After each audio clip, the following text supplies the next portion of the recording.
नमस्कार। प्रस्तुत है सुदामा पांडे धूमिल की कविता मोचीराम। रापी से उठी हुई आंखों ने मुझे क्षण भर टटोला और फिर जैसे पतियाए हुए स्वर में वह हंसते हुए बोला, बाबूजी सच कहूँ मेरी निगाह में न कोई छोटा है न कोई बड़ा है। मेरे लिए हर आदमी एक जोड़ी जूता है जो मेरे सामने मरम्मत के लिए खड़ा है। और असल बात तो यह है कि वह चाहे जो है, जैसा है, जहाँ कहीं है, आजकल कोई आदमी जूते की नाप से बाहर नहीं है। फिर भी मुझे ख्याल रहता है कि पेशेवर हाथों और फटे हुए जूतों के बीच कहीं न कहीं एक अदद आदमी है जिस पर टांके पड़ते हैं, जो जूते से झांकती हुई अंगुली की चोट छाती पर हथौड़े की तरह सहता है। यहाँ तरह तरह के जूते आते हैं और आदमी की अलग अलग नवैयत बतलाते हैं। सबकी अपनी अपनी शक्ल है, अपनी अपनी शैली है। मसलन एक जूता है। जूता क्या है? चकतियों की थैली है। इसे एक चेहरा पहनता है जिसे चेचक ने चुग लिया है। उस पर उम्मीद को तरह देती हुई हंसी है, जैसे टेलीफोन के खंभे पर कोई पतंग फंसी है और खड़खड़ा रही है। बाबूजी इस पर पैसा क्यों फूंकते हो? मैं कहना चाहता हूँ, मगर मेरी आवाज़ लड़खड़ा रही है। मैं महसूस करता हूँ भीतर से एक आवाज़ आती है, कैसे आदमी हो, अपनी जाति पर थूकते हो? आप यकीन करें, उस समय मैं चकतियों की जगह आंखें ताकता हूँ और पेशे में पड़े हुए आदमी को बड़ी मुश्किल से निभाता हूँ। एक जूता और है जिससे पैर को नाद कर एक आदमी निकला है सैर को। वह न अक्लमंद है न वक्त का पाबंद है। उसकी आंखों में लालच है, हाथों में घड़ी है। उसे कहीं जाना नहीं है, मगर चेहरे पर हड़बड़ी है। वह कोई बनिया है या बिसाती है, मगर रोब ऐसा है कि हिटलर का नाती है। इसे बांधो, उसे काटो, यहाँ ठोको, वहाँ पिटो, घिस्सा दो, ऐसा चमकाओ, जूते को आईना बनाओ। ओफ, बड़ी गर्मी है। रुमाल से हवा करता है, मौसम के नाम पर बिसूरता है। सड़क पर आतियों जातियों को बानर की तरह घूरता है। गरज यह कि घंटे भर खटवाता है, मगर नामा देते वक्त साफ नट जाता है। शरीफों को लूटते हो? वह कुर्राता है और कुछ सिक्के फेंक कर आगे बढ़ जाता है।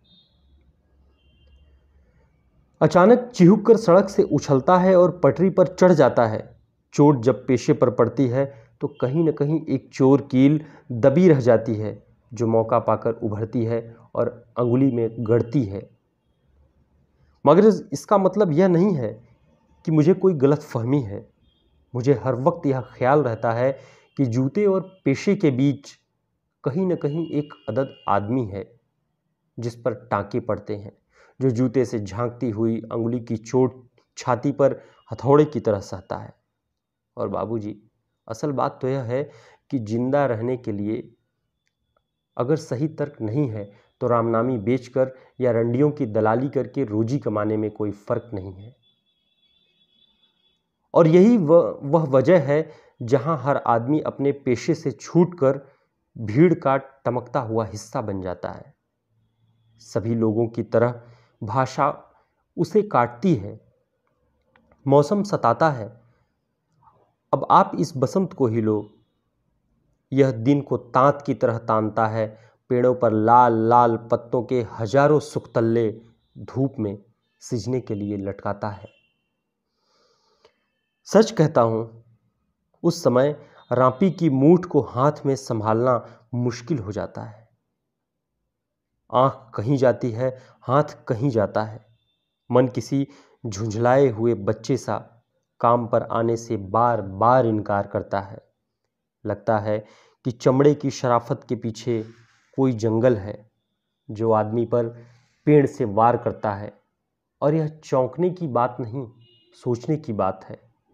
मगर जो जिंदगी को किताब से नापता है, जो असलियत और अनुभव के बीच खून के किसी कमजात मौके पर कायर है, वह बड़ी आसानी से कह सकता है कि यार तू मोची नहीं शायर है।